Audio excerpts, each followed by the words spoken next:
The Battle of Kringen, fought on August 26, 1612, was a significant skirmish during the Kalmar War between Denmark, Norway, and Sweden.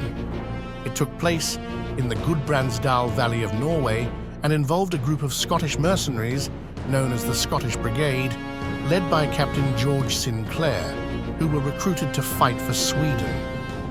The Scots were en route to Sweden when they encountered Norwegian peasants who were loyal to Denmark-Norway.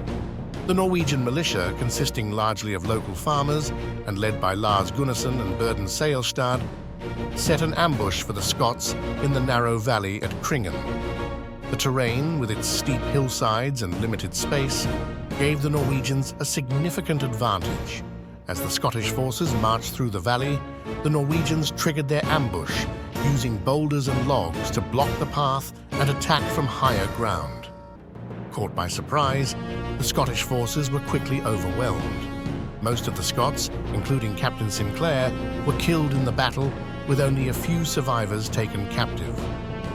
The victory at Kringen became a symbol of Norwegian resistance and independence, and the event is remembered in Norwegian folklore and ballads as a heroic defense against foreign invaders.